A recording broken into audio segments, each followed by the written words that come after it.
ರಾಜ್ಯದಲ್ಲಿ ಸಚಿವ ಸಂಪುಟ ಪುನರ್ರಚನೆ ವಿಚಾರವಾಗಿ ಬೆಳಗಾವಿಯಲ್ಲಿ ಸಚಿವ ಸತೀಶ್ ಜಾರಕಿಹೊಳಿ ಪ್ರತಿಕ್ರಿಯಿಸಿದ್ದಾರೆ. ಹಳಬರು ಹೋಗಿ ಹೊಸಬರು ಬರ್ತಾರೆ. 30 ತಿಂಗಳ ಬಳಿಕ ಸಂಪುಟ ಪುನರ್ರಚನೆ ಮಾಡಬೇಕು ಅಂತ ಇತ್ತು.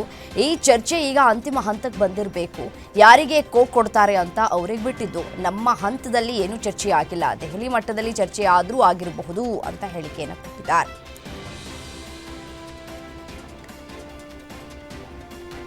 ನೂತನ ಸಂಪುಟ ರಚನೆಯಲ್ಲಿ ಸಚಿವನಾಗಬೇಕು ಅಂತ ಶಾಸಕ ಲಕ್ಷ್ಮಣ್ ಸವದಿ ಇಂಗಿತ ವ್ಯಕ್ತಪಡಿಸಿದ್ದಾರೆ. ಬೆಳಗಾವಿ ಜಿಲ್ಲೆಯ ಅಥಣಿಯಲ್ಲಿ ಮಾತನಾಡಿದ ಅವರು, ಜನವರಿಯಲ್ಲಿ ನನಗೆ ಶುಕ್ರ ದೆಸೆ ಬರೋದು ಪಕ್ಕ. ಸಂಪುಟ ಪುನರ್ರಚನೆ ಆಗುವುದು ಮೊದಲೇ ಗೊತ್ತಿತ್ತು. ನಿನ್ನೆ ಬೆಳಗಾವಿಯಲ್ಲಿ ಸಿಎಂ ಸಹ ಹೇಳಿದ್ದಾರೆ, ನನಗೆ ಸಚಿವನಾಗುವ ಸಂದರ್ಭ ಬರಲಿ, ಆ ಸಂದರ್ಭದಲ್ಲಿ ನಾನು ಪ್ರತಿಕ್ರಿಯೆಯನ್ನು ಕೊಡ್ತೇನೆ ಅಂತಿದ್ದಾರೆ.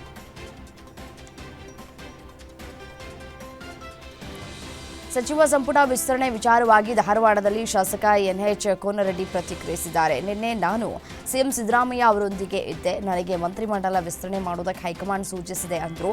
ಸಚಿವ ಸಂಪುಟ ಪುನರ್ರಚನೆ ಮಾಡೋದಕ್ಕೆ ಸಿಎಂ ಸಿದ್ದರಾಮಯ್ಯನವರಿಗೆ ಪರಮಾಧಿಕಾರವಿದೆ. ಸಿಎಂ ಕೆಪಿಸಿಸಿ ಅಧ್ಯಕ್ಷರು ಹೈಕಮಾಂಡ್ ತೆಗೆದುಕೊಳ್ಳುವಂತಹ ನಿರ್ಧಾರಕ್ಕೆ ನಾವು ಬದ್ಧ ಅಂತ ಹೇಳಿದರು. ರಾಜ್ಯದಲ್ಲಿ ಎ ಖಾತಾ ಮತ್ತು ಬಿ ಖಾತಾ ವರ್ಗಾವಣೆ ವಿಚಾರಕ್ಕೆ ಸಂಬಂಧಪಟ್ಟಂತೆ ಎಚ್.ಡಿ. ಕುಮಾರಸ್ವಾಮಿ ಮತ್ತು ಡಿ.ಕೆ. ಶಿವಕುಮಾರ್ ನಡುವೆ ವಾಕ್ಸಮರ ಜೋರಾಗಿದೆ. ನೆನೆಯಷ್ಟೇ ಗುಡುಗಿದ್ದ ದಳಪತಿಗೆ ಡಿಸಿಎಂ ತಿರುಗೇಟನ್ನು ಕೊಟ್ಟಿದ್ದಾರೆ.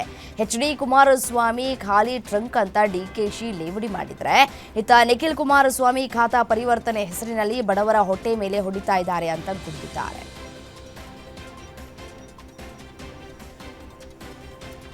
ಡಿಸಿಎಂ ಡಿ.ಕೆ. ಶಿವಕುಮಾರ್ ವಿರುದ್ಧ ಚನ್ನಪಟ್ಟಣದಲ್ಲಿ ನಿಖಿಲ್ ಕುಮಾರಸ್ವಾಮಿ ವಾಗ್ದಾಳಿಯನ್ನು ನಡೆಸಿದ್ದಾರೆ. ಕುಮಾರಸ್ವಾಮಿ ಬಹಿರಂಗ ಚರ್ಚೆಗೆ ಬರಲಿ ಅಂತ ಡಿಕೆಶಿ ಸವಾಲ್ ಹಾಕಿದರು. ಈ ಬಗ್ಗೆ ಮಾತನಾಡಿದ ನಿಖಿಲ್, ನಾವು ಬಹಿರಂಗ ಚರ್ಚೆಗೆ ಹೆದರಲ್ಲ, ಚುನಾವಣೆ ಸೋತಾಗಲೇ ಹೆದರಿಲ್ಲ, ಇನ್ನು ಯಾವುದೋ ಮಾಧ್ಯಮದಲ್ಲಿ ಕೂತು ಚರ್ಚೆ ಮಾಡೋದಕ್ಕೆ ಹೆದರ್ತೀವಾ? ಜನರು ಎಲ್ಲದಕ್ಕೂ ಉತ್ತರವನ್ನು ಕೊಡ್ತಾರೆ ಅಂತ ಕಿಡಿಕಾರಿದ್ದಾರೆ. ಇದೆಲ್ಲದಕ್ಕೂ ರಾಜ್ಯದ ಜನರು ಉತ್ತರ ಕೊಡ್ತಾರೆ ಅಂತ ಚನ್ನಪಟ್ಟಣದಲ್ಲಿ ನಿಖಿಲ್ ಕುಮಾರಸ್ವಾಮಿ ಟಾಂಗ್ ಕೊಟ್ಟಿದ್ದಾರೆ. ಡಿಸಿಎಂ ಡಿ.ಕೆ. ಶಿವಕುಮಾರ್ ನಡೆಸ್ತಾ ಇರುವಂತಹ ಬೆಂಗಳೂರು ನಾಗರಿಕರೊಂದಿಗಿನ ನಡಿಗೆ 3ನೇ ವಾರಕ್ಕೆ ಮುಂದುವರೆದಿದೆ. ಸಿಲಿಕಾನ್ ಸಿಟಿಯ ಸಮಸ್ಯೆಗಳನ್ನು ಬಗೆಹರಿಸುವುದಕ್ಕೆ ಸಾರ್ವಜನಿಕರೊಂದಿಗೆ ಬೆರೀತಾ ಇರುವಂತಹ ಡಿಕೆಶಿ ಬೆಂಗಳೂರಿನ ಸಮಸ್ಯೆಗಳಿಗೆ ಸ್ಥಳದಲ್ಲಿ ಪರಿಹಾರವನ್ನು ಕಲ್ಪಿಸ್ತಾ ಇದ್ದಾರೆ. ಬೆಂಗಳೂರಿನ ಕಬ್ಬನ್ ಪಾರ್ಕ್ನಲ್ಲಿ ನಿನ್ನೆ ನಡಿಗೆ ಮಾಡಿದ ಡಿ.ಕೆ. ಶಿವಕುಮಾರ್ ಸ್ಥಳೀಯರ ಜೊತೆ ಸಂವಾದ ನಡೆಸುವುದರ ಮೂಲಕ ಸಮಸ್ಯೆಗಳನ್ನು ಆಲಿಸಿ ಸ್ಥಳದಲ್ಲಿ ಪರಿಹಾರವನ್ನು ನೀಡಿದ್ದಾರೆ.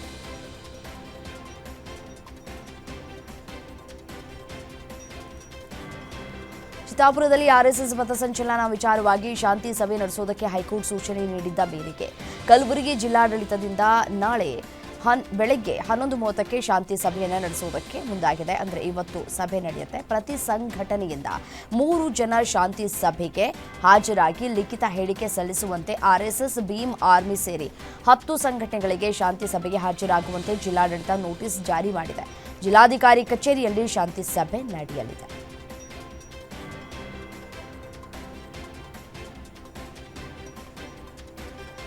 ಒಂದು ಕಡೆ ಆರ್ಎಸ್ಎಸ್ ಚಟುವಟಿಕೆಗಳಿಗೆ ಬ್ರೇಕ್ ಹಾಕುವುದಕ್ಕೆ ಕಾಂಗ್ರೆಸ್ ಕಸರತ್ತನ್ನು ನಡೆಸ್ತಾ ಇದೆ. ಪಥಸಂಚಲನದಲ್ಲಿ ಭಾಗಿಯಾದ ಸರ್ಕಾರಿ ನೌಕರರ ಮೇಲೆ ಕ್ರಮ ಕೈಗೊಳ್ಳಲಾಗ್ತಾ ಇದೆ. ಆದರೆ ಇದರ ನಡುವೆ ಆರ್ಎಸ್ಎಸ್ ಕಟ್ಟ ಕಾರ್ಯಕರ್ತನಿಗೆ ಸಿಎಂ ಸಿದ್ದರಾಮಯ್ಯ ಮಣೆ ಹಾಕಿ ಮಹತ್ವದ ಹುದ್ದೆಯನ್ನು ನೀಡಿದ್ದಾರೆ. ಯಶಸ್ವಿನಿ ಸಹಕಾರಿ ಆರೋಗ್ಯ ಟ್ರಸ್ಟ್ ಸದಸ್ಯ ಸ್ಥಾನವನ್ನು ನೀಡಿ ಆದೇಶವನ್ನು ಹೊರಡಿಸಿದ್ದಾರೆ. ತುಮಕೂರು ಜಿಲ್ಲೆಯ ತಿಪ್ಟೂರಿನ ಡಾಕ್ಟರ್ ಶ್ರೀಧರ ಕುಮಾರ್ ಅವರಿಗೆ ಸದಸ್ಯರನ್ನಾಗಿ ನೇಮಿಸಿ ಸಹಕಾರಿ ಇಲಾಖೆ ಕಾರ್ಯದರ್ಶಿ ಆದೇಶವನ್ನು ಹೊರಡಿಸಿದ್ದಾರೆ.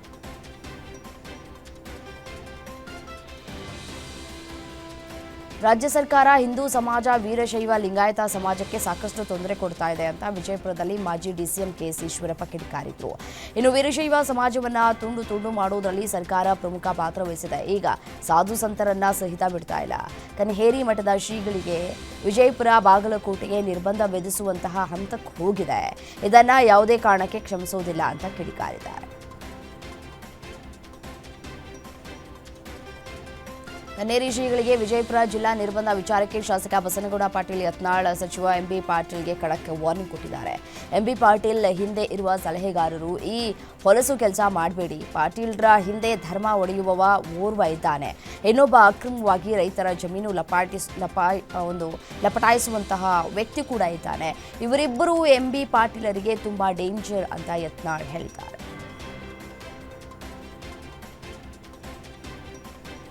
ಹಿಂದೂ ಮುಸ್ಲಿಂ ಸಮುದಾಯದ ವಿರುದ್ಧ ಅವಹೇಳನಕಾರಿ ಹೇಳಿಕೆ ಹಿನ್ನೆಲೆ ಆರ್ಎಸ್ಎಸ್ ಮುಖಂಡ ಕಲ್ಲಡ್ಕ ಪ್ರಭಾಕರ್ ಭಟ್ ವಿರುದ್ಧ ಪ್ರಕರಣ ದಾಖಲಾಗಿದೆ.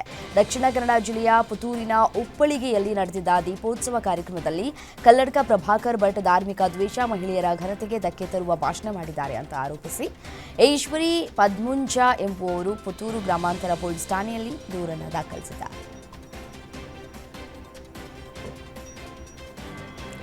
ಬಿಜೆಪಿ ಉಚ್ಚಾಟಿತ ಶಾಸಕ ಬಸನಗೌಡ ಪಾಟೀಲ್ ಯತ್ನಾಳ್ ಘರ್ ವಾಪಸಿ ಮಾಡ್ತಾರಾ ಎಂಬ ವಿಚಾರವಾಗಿ ಪ್ರತಿಕ್ರಿಯೆ ಕೊಟ್ಟಿದ್ದಾರೆ. ನನಗೆ ಈ ಬಗ್ಗೆ ಏನೂ ಗೊತ್ತಿಲ್ಲ. ನಾನು ದೇವೇಗೌಡರ ಭೇಟಿಗೆ ಹೋಗಿದ್ದೆ. ದೆಹಲಿಯಲ್ಲಿ ಏನು ನಡೀತಾ ಇದೆಯೋ ನನಗೆ ಗೊತ್ತಿಲ್ಲ. ನಾನು ಬಿಜೆಪಿ ಪಕ್ಷದಿಂದ ಹೊರಗಿದ್ದೇನೆ. ಜೆಡಿಎಸ್ ಕೂಡ ನಮ್ಮ ಸಂಪರ್ಕದಲ್ಲಿ ಇಲ್ಲ. ನಾವು ಹಿಂದೂ ಸಂಘಟನೆ ಕಟ್ತಾ ಇದ್ದೇವೆ ಅಂತ ಹೇಳಿದ್ದಾರೆ. ಬೆಳಗಾವಿಯ ಡಿಸಿಸಿ ಬ್ಯಾಂಕ್ ಚುನಾವಣೆ ರಾಜ್ಯದಲ್ಲಿ ಭಾರೀ ಸದ್ದು ಮಾಡಿತು. ಇದೀಗ ಅಥಣಿ ಕೃಷ್ಣ ಸಹಕಾರಿ ಸಕ್ಕರೆ ಕಾರ್ಖಾನೆಗೆ ನಿನ್ನೆ ಚುನಾವಣೆ ನಡೆದಿದೆ. ಲಕ್ಷ್ಮಣ್ ಸವದಿ ವರ್ಸಸ್ ರಮೇಶ್ ಜಾರಕಿಹೊಳಿ ನಡುವೆ ಪ್ರತಿಷ್ಠೆ ಏರ್ಪಟ್ಟಿತ್ತು. 13 ಸ್ಥಾನಗಳ ಪೈಕಿ 1 ಅವಿರೋಧವಾಗಿ ಆಯ್ಕೆಯಾಗಿದ್ದು, ಇನ್ನುಳಿದ 12 ಸ್ಥಾನಕ್ಕಾಗಿ ಚುನಾವಣೆ ನಡೆದಿದೆ. ಇನ್ನು ಈ ಚುನಾವಣೆಯಲ್ಲಿ ಯಾರ ಕೈ ಮೇಲಾಗುತ್ತೆ ಎಂಬುದನ್ನು ಕಾದು ನೋಡಬೇಕಿದೆ.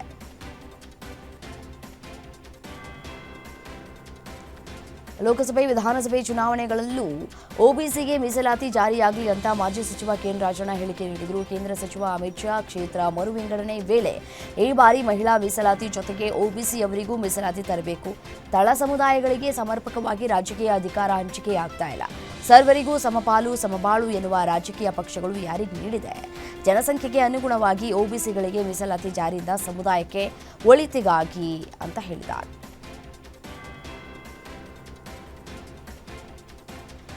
ನಾಯಿ ಹುಚ್ಚು ನಾಯಿ ಅಂತ ಹೇಳಿ ಸಚಿವ ಎಸ್ ಮಲ್ಲಿಕಾರ್ಜುನ್, ಬಿಜೆಪಿ ಶಾಸಕ ಬಿಪಿ ಹರೀಶ್ ಮಧ್ಯೆ ಮಾತಿನ ಕಾದಾಟ ಜೋರಾಗಿದೆ. ಬಿಪಿ ಹರೀಶ್ಗೆ ಹುಚ್ಚುನಾಯಿ ಕಡಿದಿದೆ ಅಂತ ಮಲ್ಲಿಕಾರ್ಜುನ್ ಆಪ್ತರು ಹೇಳಿದ್ರು. ಇದೀಗ ಬಿಪಿ ಹರೀಶ್ ಕೌಂಟರ್ ಕೊಟ್ಟಿದ್ದಾರೆ. ಹೌದು, ನನಗೆ ಹುಚ್ಚುನಾಯಿ ಕಡಿದಿದೆ, ನಿಮ್ಮ ದುಡ್ಡಿನ ಹುಚ್ಚು ಬಿಡಿಸ್ತೇನೆ, ನೋಡ್ತೀರಿ ಅಂತ ಹೇಳಿ ಎಚ್ಚರಿಕೆಯನ್ನು ಕೊಟ್ಟಿದ್ದಾರೆ.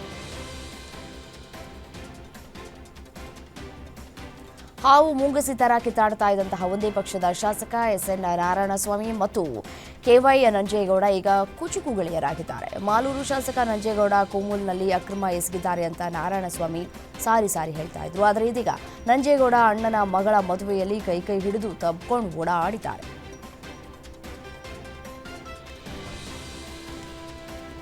ಪಾರಿವಾಳಗಳ ಫೀಡಿಂಗ್ ಎಫೆಕ್ಟ್ನಿಂದ ಉಸಿರಾಟದ ತೊಂದರೆಗಳು ಎದುರಾಗಲಿದೆ ಅನ್ನುವಂತಹ ಆತಂಕಕಾರಿ ವಿಚಾರವನ್ನು ವೈದ್ಯರೊಬ್ಬರು ಬಿಚ್ಚಿಟ್ಟಿದ್ದಾರೆ. ಪಾರಿವಾಳ ಫೀಡಿಂಗ್ ಮಾಡ್ತಾ ಇದ್ದ ವೈದ್ಯೆಯೇ ಸಮಸ್ಯೆಗೆ ತುತ್ತಾಗಿದ್ದಾರೆ. ಕಳೆದ 2 ವರ್ಷಗಳಿಂದ ಉಸಿರಾಟದ ತೊಂದರೆಯಿಂದ ವೈದ್ಯೆ ನರಳಾಟವನ್ನು ಪಡ್ತಾ ಇದ್ದಾರೆ. ಅಸ್ತಮಾದಿಂದಾಗಿ ವೈದ್ಯೆಗೆ ದಿನಕ್ಕೊಂದು ಸ್ಟಿರಾಯ್ಡ್ ಮೊರೆ ಹೋಗೋ ಪರಿಸ್ಥಿತಿ ನಿರ್ಮಾಣವಾಗಿದೆ. ಪಾರಿವಾಳ ಚಿಕ್ಕ ಪುಕ್ಕಗಳು ಉಸಿರಾಟದ ಜೊತೆ ಲಂಗ್ಸ್ ಸೇರುವ ಸಾಧ್ಯತೆ ಇದೆ.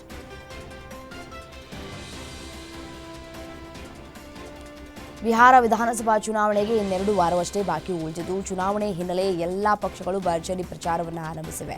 ಈ ನಡುವೆ ರಾಷ್ಟ್ರೀಯ ಜನತಾದಳ ನಾಯಕ ತೇಜಸ್ವಿ ಯಾದವ್ ಪ್ರಮುಖ ಚುನಾವಣಾ ಭರವಸೆಯನ್ನು ಪ್ರಕಟಿಸಿದ್ರು. ಮೈತ್ರಿಕೂಟ ಅಧಿಕಾರಕ್ಕೆ ಬಂದರೆ ಪಂಚಾಯತ್ ರಾಜ್ ವ್ಯವಸ್ಥೆಯ ಪ್ರತಿನಿಧಿಗಳ ಭತ್ಯೆಯನ್ನ ಡಬಲ್ ಮಾಡೋದಾಗಿ ಭರವಸೆಯನ್ನು ನೀಡಿದ್ದಾರೆ. 50 ಲಕ್ಷ ರೂಪಾಯಿವರೆಗೆ ವಿಮೆ ಸಹ ಒದಗಿಸಲಾಗುವುದು ಅಂತ ಭರವಸೆಯನ್ನು ನೀಡಿದ್ದಾರೆ.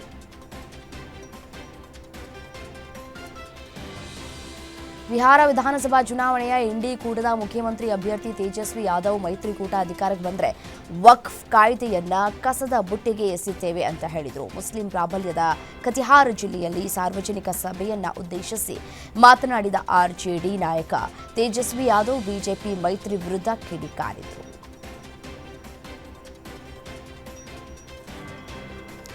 ಬಿಹಾರ ವಿಧಾನಸಭಾ ಚುನಾವಣೆಗೆ ಕೆಲವು ದಿನಗಳು ಬಾಕಿ ಉಳಿದಿವೆ. ಎಲ್ಲಾ ಪಕ್ಷಗಳು ಭರ್ಜರಿಯ ಪ್ರಚಾರ ಕಾರ್ಯದಲ್ಲಿ ತೊಡಗಿವೆ. ದುಮ್ರಾದಲ್ಲಿ ಜೆಡಿಯು ನಾಯಕ ಅನಂತ್ ಸಿಂಗ್ ಭರ್ಜರಿ ಪ್ರಚಾರವನ್ನು ನಡೆಸಿದರು. ಈ ವೇಳೆ ಸಾರ್ವಜನಿಕ ಸಮಾವೇಶದ ವೇಳೆ ಅವರು ಇದ್ದ ವೇದಿಕೆ ಕುಸಿದು ಬಿದ್ದಿದೆ. ನಾಯಕರು ನಿಂತಿದ್ದ ವೇದಿಕೆ ಇದ್ದಕ್ಕಿದ್ದಂತೆ ಕುಸಿದು ಬಿದ್ದು ಚಟುವಟಿಕೆ ಸಂಘಟನಾ ನಡವಳಿಕೆಯ ವಿರುದ್ಧ ಕ್ರಮಗಳಲ್ಲಿ ಭಾಗಿಯಾಗಿದ್ದಕ್ಕಾಗಿ ಈ ತಕ್ಷಣದಿಂದ ಜಾರಿಗೆ ಬರುವಂತೆ ಉಚ್ಚಾಟಿಸಲಾಗಿದೆ. ರ್ಯಾಲಿಯ ವೇಳೆ ಸಂಭವಿಸಿದ ಕರೂರು ಕಾಲ್ತುಳಿತ ದುರಂತದ ತನಿಖೆಯನ್ನ ಕೇಂದ್ರ ತನಿಖಾ ದಳ ವಹಿಸಿಕೊಂಡಿದ್ದು ತನಿಖೆ ಆರಂಭಿಸಿದೆ. ಕಾಲ್ತುಳಿತ ಸಂಭವಿಸಿದ ಸ್ಥಳಕ್ಕೆ ಸಿಬಿಐ ತಂಡ ಈಗಾಗಲೇ ಭೇಟಿ ನೀಡಿ ಪರಿಶೀಲನೆ ನಡೆಸಿದೆ. ಸೆಪ್ಟೆಂಬರ್ 27ರಂದು ತಮಿಳುನಾಡಿನ ಕರೂರಿನಲ್ಲಿ ನಟ ವಿಜಯ್ ನೇತೃತ್ವದ ತಂಡದಲ್ಲಿ ನಡೆದಂತಹ ರಾಜಕೀಯ ರ್ಯಾಲಿ ವೇಳೆ ಕಾಲ್ತುಳಿತ ಸಂಭವಿಸಿ 41 ಮಂದಿ ಸಾವನ್ನಪ್ಪಿದರು. ಕರೂರು ಕಾಲ್ತುಳಿತದ ಘಟನೆ ಬಳಿಕ ತೀವ್ರ ಟೀಕೆಗೆ ಗುರಿಯಾಗಿದ್ದ ಟಿವಿಕೆ ಪಕ್ಷದ ಮುಖ್ಯಸ್ಥ ದಳಪತಿ ವಿಜಯ್ ಎಂದು ಕಾಲ್ತುಳಿತಕ್ಕೆ ಒಳಗಾಗಿ ಮೃತಪಟ್ಟವರ ಕುಟುಂಬಗಳನ್ನು ಭೇಟಿ ಮಾಡುವ ಸಾಧ್ಯತೆ ಇದೆ ಎಂದು ವಿಜಯ್ ಚೆನ್ನೈನ ಕರೂರಿಗೆ ತೆರಳಲಿದ್ದಾರೆ ಅಂತ ಪಕ್ಷದ ಮೂಲಗಳು ತಿಳಿಸಿದ್ದು, ಕಾಲ್ತುಳಿತ ದುರಂತದಲ್ಲಿ ಮೃತಪಟ್ಟ 41 ಮಂದಿ ಸಂತ್ರಸ್ತ ಕುಟುಂಬಗಳನ್ನು ಭೇಟಿಯಾಗಿದ್ದಾರೆ. ಭಾರತ ಆಸಿಯಾನ್ ರಾಷ್ಟ್ರಗಳ ಯುಗ. ಈ ಗುಂಪು ಭಾರತದ ಆಕ್ಟ್ ಈಸ್ಟ್ ನೀತಿಯ ಪ್ರಮುಖ ಆಧಾರ ಸ್ತಂಭವಾಗಿದೆ ಅಂತ ಪ್ರಧಾನಿ ಮೋದಿ ಹೇಳಿದರು. ಕಾಲಾಲಂಪುರದಲ್ಲಿ ಆರಂಭವಾಗಿರುವಂತಹ 22ನೇ ಆಗ್ನೇಯ ಏಷ್ಯಾ ರಾಷ್ಟ್ರಗಳ ಸಂಘದ ಶೃಂಗಸಭೆಯಲ್ಲಿ ವರ್ಚುವಲ್ ಆಗಿ ಭಾಗವಹಿಸಿ ಮಾತನಾಡಿದ ಮೋದಿ, 21ನೇ ಶತಮಾನವು ನಮ್ಮ ಶತಮಾನವಾಗಿದೆ. ಭಾರತ ಮತ್ತು ಆಸಿಯಾನ್ ರಾಷ್ಟ್ರಗಳ ಕಾಲವಾಗಿದೆ. ಸಾಂಸ್ಕೃತಿಕ ಮತ್ತು ನಾಗರಿಕ ಬಂಧುಗಳು ಅಂತ ಹೇಳಿದರು. ಆಪರೇಷನ್ ಸಿಂಧೂರ್ ಪ್ರತಿಯೊಬ್ಬ ಭಾರತೀಯ ಹೆಮ್ಮೆ ಪಡುವಂತೆ ಮಾಡಿದೆ. ಮಾವೋವಾದಿಗಳ ಪ್ರಭಾವಕ್ಕೆ ಒಳಗಾಗಿದ್ದ ಪ್ರದೇಶಗಳಲ್ಲಿ ಸಂತೋಷದ ದೀಪಗಳನ್ನು ಬೆಳಗಿಸಲಾಗಿದೆ ಅಂತ ಪ್ರಧಾನಿ ಹೇಳಿದರು. ಮನ್ ಕಿ ಬಾತ್ ಕಾರ್ಯಕ್ರಮದಲ್ಲಿ ರಾಷ್ಟ್ರವನ್ನು ಉದ್ದೇಶಿಸಿ ಮಾತನಾಡಿದ ಅವರು, ಬಿಹಾರ, ಜಾರ್ಖಂಡ್ ಮತ್ತು ಪೂರ್ವಾಂಚಲ್ ಜನರಿಗೆ ಛತ್ ಹಬ್ಬದ ಶುಭಾಶಯ ಕೋರಿದರು. ಛಟ್ ಮಹಾಪರ್ವವು ಸಂಸ್ಕೃತಿ, ಪ್ರಕೃತಿ ಮತ್ತು ಸಮಾಜದ ಆಳವಾದ ಏಕತೆಯ ಪ್ರತಿಬಿಂಬವಾಗಿದೆ ಎಂದರು.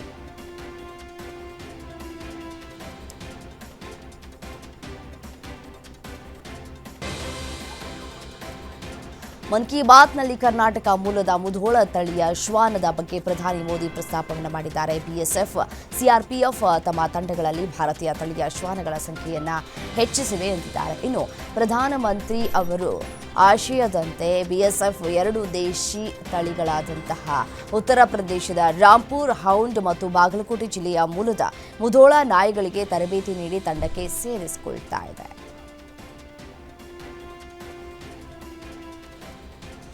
ಆಂಧ್ರದ ಕರ್ನೂಲ್ ಬಸ್ ದುರಂತದ ಬೆನ್ನಲ್ಲೇ ಮತ್ತೊಂದು ಎಸಿ ಬಸ್ ಧಗಧಗಿಸಿದೆ. ಲಕ್ನೋ ಆಗ್ರಾ ಎಕ್ಸ್‌ಪ್ರೆಸ್ ವೇಯಲ್ಲಿ ಮತ್ತೊಂದು ಬಸ್ ಅಪಘಾತ ಸಂಭವಿಸಿದ್ದು, ಮಹಾ ದುರಂತ ಕೂದಲೆಳೆ ಅಂತರದಲ್ಲಿ ತಪ್ಪಿದೆ. ದೆಹಲಿಯಿಂದ ಗೊಂಡಾಗೆ ಪ್ರಯಾಣಿಸ್ತಾ ಇದ್ದಂತಹ ಡಬಲ್ ಡೆಕ್ಕರ್ ಬಸ್ನ ಒಂದು ಟೈರ್ಗೆ ಇದಕ್ಕಿದ್ದಂತೆ ಬೆಂಕಿ ಹೊತ್ಕೊಂಡು ಧಗಧಗನೆ ಬಸ್ ಹೊತ್ತಿ ಉರಿದಿದೆ.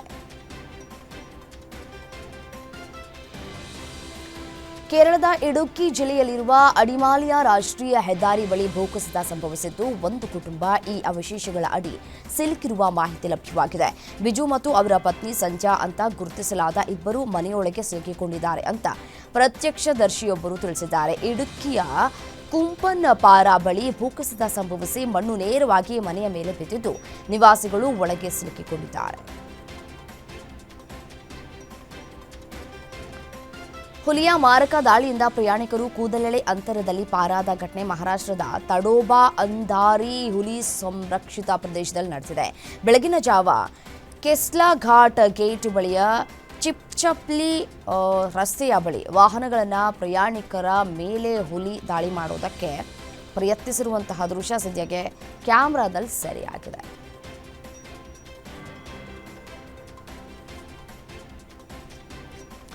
ರಾಷ್ಟ್ರ ರಾಜಧಾನಿ ದೆಹಲಿಯಲ್ಲಿ ಇಂದಿನಿಂದ ಪಶ್ಚಿಮದ ಅಡಚಣೆಯಿಂದಾಗಿ ಕನಿಷ್ಠ ತಾಪಮಾನ 18ರಿಂದ 20 ಡಿಗ್ರಿ ಸೆಲ್ಸಿಯಸ್ಗೆ ಏರಿಕೆಯಾಗುವ ಸಾಧ್ಯತೆ ಇದೆ. ಈ ಪಶ್ಚಿಮದ ಅಡಚಣೆಯಿಂದಾಗಿ ಇಂದು ಮತ್ತು ನಾಳೆ ದೆಹಲಿಯಲ್ಲಿ ಹಗುರ ಮಳೆ ಅಥವಾ ತುಂತುರು ಮಳೆಯಾಗುವ ಸಾಧ್ಯತೆ ಇದೆ. ಇದರ ಬೆನ್ನಲ್ಲೇ ದೆಹಲಿ ಸರ್ಕಾರ ಅಕ್ಟೋಬರ್ 29ರಿಂದ 2 ದಿನಗಳ ಕಾಲ ಕೃತಕ ಮಳೆ ಸುರಿಸುವ ಯೋಜನೆಯನ್ನು ಪ್ರಕಟಿಸಿದೆ. ಆಂಧ್ರಪ್ರದೇಶದ ಕರಾವಳಿ ಪ್ರದೇಶಗಳಲ್ಲಿ ಮುಂದಿನ ವಾರ ಭಾರೀ ಮಳೆಯಾಗುವ ಸಾಧ್ಯತೆ ಇದೆ. ಬಂಗಾಳಕೊಲ್ಲಿಯಲ್ಲಿ ರೂಪುಗೊಳ್ತಾ ಇರುವ ಚಂಡಮಾರುತವು ಆಂಧ್ರ ಕರಾವಳಿಯತ್ತ ವೇಗವಾಗಿ ಚಲಿಸ್ತಾ ಇದೆ ಅಂತ ಭಾರತ ಹವಾಮಾನ ಇಲಾಖೆ ಎಚ್ಚರಿಕೆ ಕೊಟ್ಟಿದೆ. ಈ ಚಂಡಮಾರುತಕ್ಕೆ ಥೈಲ್ಯಾಂಡ್ ಮೊಂಥಾ ಅಂತ ಹೆಸರಿಡಲಾಗಿದೆ.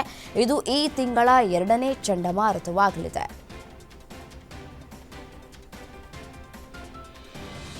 ಸ್ವಾತಂತ್ರ್ಯ ಹೋರಾಟಕ್ಕೆ ಸ್ಫೂರ್ತಿಯಾಗಿದ್ದ ವಂದೇ ಮಾತರಂ ಗೀತೆಯನ್ನ ಬಂಕಿಂ ಚಂದ್ರ ಚಟರ್ಜಿ ರಚಿಸಿದ್ರು.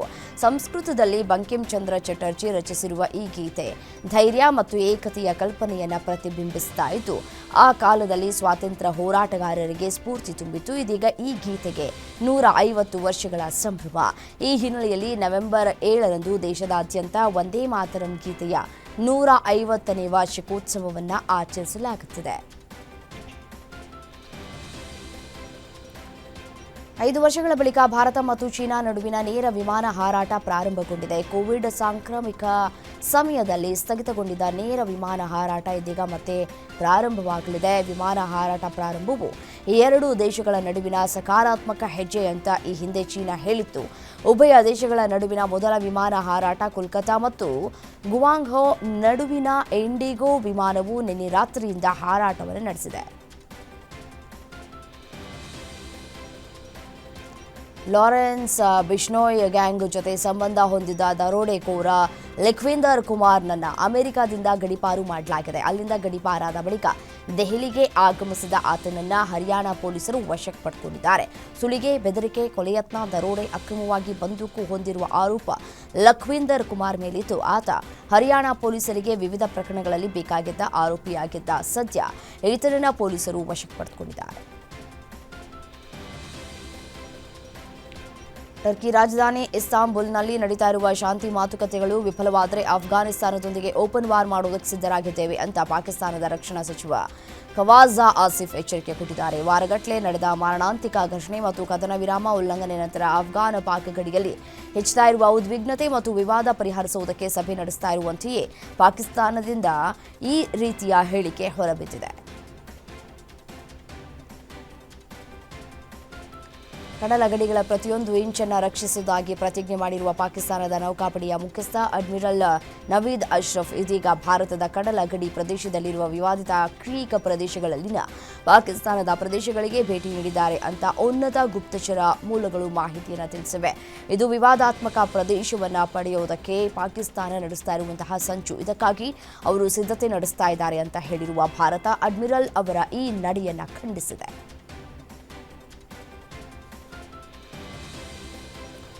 ಏಷ್ಯನ್ ಶೃಂಗಸಭೆಯಲ್ಲಿ ಭಾಗವಹಿಸುವುದಕ್ಕೆ ಮಲೇಷಿಯಾಕ್ಕೆ ತೆರಳಿದ್ದ ಅಮೆರಿಕ ಅಧ್ಯಕ್ಷ ಡೊನಾಲ್ಡ್ ಟ್ರಂಪ್ ವಿಮಾನದಿಂದ ಕೆಳಗಿಳಿದು ಅಲ್ಲಿನ ಸಾಂಪ್ರದಾಯಿಕ ನೃತ್ಯಕ್ಕೆ ಹೆಜ್ಜೆ ಹಾಕಿದ್ದಾರೆ. ಇನ್ನು ಟ್ರಂಪ್ ಹೆಜ್ಜೆ ಹಾಕಿರೋ ವಿಡಿಯೋ ಸೋಷಿಯಲ್ ಮೀಡಿಯಾದಲ್ಲಿ ವೈರಲ್ ಆಗಿದೆ.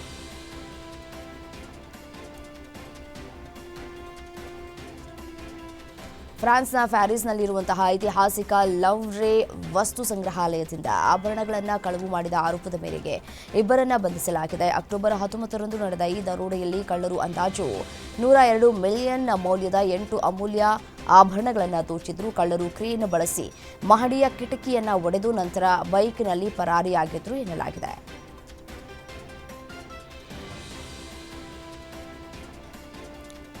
ಇಡೀ ಜಗತ್ತೇ ಅಚ್ಚರಿಯಿಂದ ನೋಡುವಂತೆ ಮಾಡಿದ್ದ ಅಲ್ಬೇನಿಯಾದ ಎಐ ಸಚಿವೆ ಡಿಯೆಲ್ಲಾ ಈಗ ಗರ್ಭಿಣಿಯಾಗಿದ್ದು 83 ಮಕ್ಕಳ ತಾಯಿಯಾಗಲಿದ್ದಾರೆ ಅಂತ ಪ್ರಧಾನಿ ಎಡಿ ರಾಮ ವಿಲಕ್ಷಣ ಘೋಷಣೆಯನ್ನು ಮಾಡಿದ್ದಾರೆ. ಬರ್ಲಿನ್ನಲ್ಲಿ ನಡೆದಂತಹ ಗ್ಲೋಬಲ್ ಡೈಲಾಗ್ ಕಾರ್ಯಕ್ರಮದಲ್ಲಿ ಪಾಲ್ಗೊಂಡು ಮಾತನಾಡಿದ ಅಲ್ಬೇನಿಯಾ ಪ್ರಧಾನಿ ಎಡಿ ರಾಮ, ಇಂದು ನಾವು ಡಿಯೆಲ್ಲಾ ವಿಚಾರವಾಗಿ ರಿಸ್ಕ್ ತೆಗೆದುಕೊಂಡಿದ್ದೇವೆ. ಮೊದಲ ಬಾರಿಗೆ ಡಿಯೆಲ್ಲಾ ಗರ್ಭಿಣಿಯಾಗಿದ್ದು 83 ಮಕ್ಕಳ ತಾಯಿಯಾಗಲಿದ್ದಾರೆ. ಮಕ್ಕಳು ಅಥವಾ ಸಹಾಯಕರು ಸಂಸತ್ತಿನಲ್ಲಿ ನಡೆಯುವ ಎಲ್ಲವನ್ನೂ ದಾಖಲಿಸಲಿದ್ದಾರೆ ಅಂತ ಹೇಳಿದರು.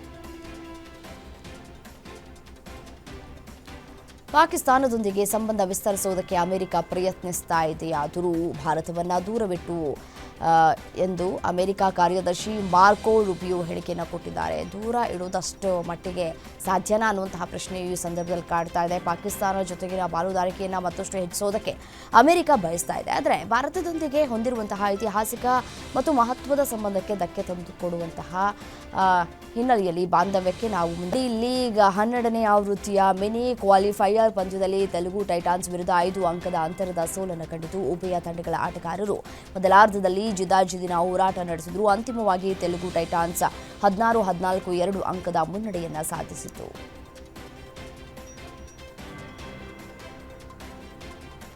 ಲಿಯೋನೆಲ್ ಮೆಸ್ಸಿ ನೇತೃತ್ವದ ಅರ್ಜೆಂಟೀನಾ ತಂಡದ ಕೇರಳ ಪ್ರವಾಸ ಮತ್ತೆ ಮುಂದೂಡಿಕೆಯಾಗಿದೆ. ಮೂಲ ವೇಳಾಪಟ್ಟಿಯ ಪ್ರಕಾರ ನವೆಂಬರ್ 17ರಂದು ಮೆಸ್ಸಿ ಸಾರಥ್ಯದ ಅರ್ಜೆಂಟೀನಾ ತಂಡ ಕೊಚ್ಚಿಯ ಜವಾಹರ್ಲಾಲ್ ನೆಹರು ಕ್ರೀಡಾಂಗಣದಲ್ಲಿ ಸೌಹಾರ್ದ ಪಂದ್ಯದಲ್ಲಿ ಆಡಬೇಕಿತ್ತು. ಆದರೆ ಈ ಪಂದ್ಯಕ್ಕೆ ಜಾಗತಿಕ ಫುಟ್ಬಾಲ್ ಮಂಡಳಿ ಫಿಫಾದಿಂದ ಅನುಮತಿ ಸಿಗದ ಕಾರಣ ಪಂದ್ಯ ಮುಂದೂಡಿಕೆಯಾಗಿದೆ ಅಂತ ಪಂದ್ಯದ ಪ್ರಾಯೋಜಕರಾದಂತಹ ಆಂಟೋ ಅಗಸ್ಟಿನ್ ಸಾಮಾಜಿಕ ಜಾಲತಾಣದಲ್ಲಿ ಪೋಸ್ಟ್ ಮಾಡುವುದರ ಮೂಲಕ ಖಚಿತಪಡಿಸಿದ್ದಾರೆ.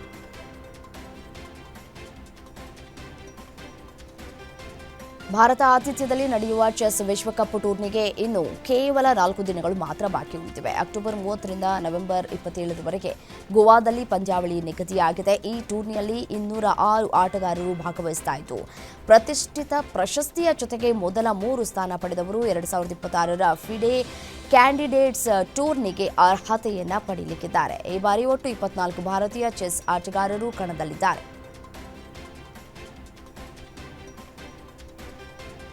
ಬಲೂಚಿಸ್ತಾನ್ ಪರ ಮಾತನಾಡಿದ್ದಕ್ಕೆ ಬಾಲಿವುಡ್ ನಟ ಸಲ್ಮಾನ್ ಖಾನ್ ಅವರಿಗೆ ಪಾಕಿಸ್ತಾನವು ಭಯೋತ್ಪಾದಕ ಎಂಬ ಹಣೆಪಟ್ಟಿ ಕಟ್ಟಿದೆ. Bollywood super star Salman Khan ಇತ್ತೀಚೆಗೆ ರಿಯಾದ್ನಲ್ಲಿ ನಡೆದ ಜಾಯ್ ಫೋರಂ 2025ರಲ್ಲಿ ಭಾರತೀಯ ಸಿನಿಮಾದ ಜಾಗತಿಕ ವ್ಯಾಪ್ತಿಯ ಬಗ್ಗೆ ಮಾತನಾಡುವಾಗ ಬಲೂಚಿಸ್ತಾನ್ ಮತ್ತು ಪಾಕಿಸ್ತಾನವನ್ನು ಪ್ರತ್ಯೇಕವಾಗಿ ಉಲ್ಲೇಖ ಮಾಡಿದ್ರು. ಹೀಗಾಗಿ ಪಾಕಿಸ್ತಾನ ಸರ್ಕಾರ ಅವರನ್ನ ಭಯೋತ್ಪಾದಕ ಅಂತ ಹೇಳಿ ಘೋಷಿಸಿದೆ.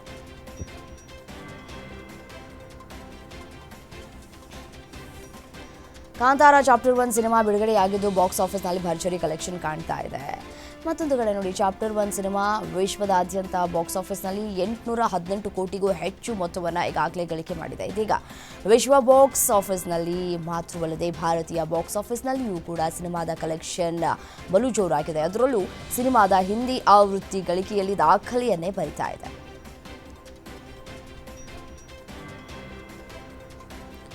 ಕಾಮಿಡಿ ಸಿನಿಮಾಗಳನ್ನು ಇಷ್ಟಪಡುವಂತಹ ಪ್ರೇಕ್ಷಕರು ಕೋಮಲ್ ಕುಮಾರ್ ಅಭಿನಯದ ಕೋಣ ಚಿತ್ರಕ್ಕಾಗಿ ಕಾದಿದ್ದಾರೆ.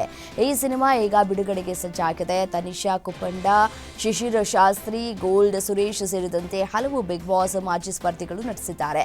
ತನಿಷಾ ಅವರೇ ಈ ಸಿನಿಮಾ ನಿರ್ಮಿಸಿದ್ದಾರೆ. ಬಿಗ್ ಬಾಸ್ ಮಾಜಿ ಸ್ಪರ್ಧಿ ತನಿಷಾ ಕುಪ್ಪಂಡ ನಾಯಕಿ, ನಿರ್ಮಾಪಕಿಯಾಗಿರುವ ಕೋಣ ಸಿನಿಮಾ ಅಕ್ಟೋಬರ್ 31ರಂದು ರಾಜ್ಯಾದ್ಯಂತ ರಿಲೀಸ್ ಆಗಲಿದೆ.